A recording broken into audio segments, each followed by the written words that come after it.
a sudden you enter into some complexities because you have a deemed disposition at fair market value and your estate has to pay tax based upon that growth. And the issue is what happens when the money comes out of the company to the surviving beneficiaries?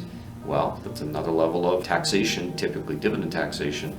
So that the chance of double taxation upon death, if it's not planned for carefully, is very, very high.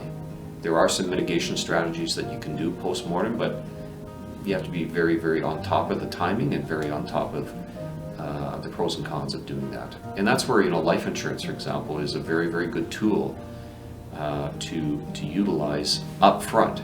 Unfortunately, I see a lot of advice where family members are just plunked in directly as shareholders or indirectly through a trust. I love trusts for a whole variety of reasons, but you still need to be careful about injecting family members directly or indirectly into the shareholdings of a company.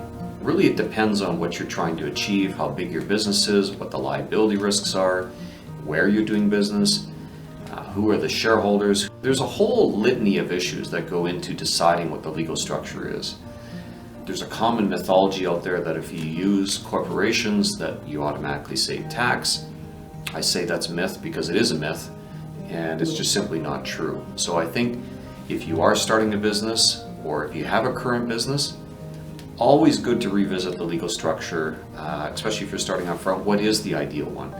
If you're only going to make small amounts of revenue, for example, well, maybe a corporation is too much harness for the horse.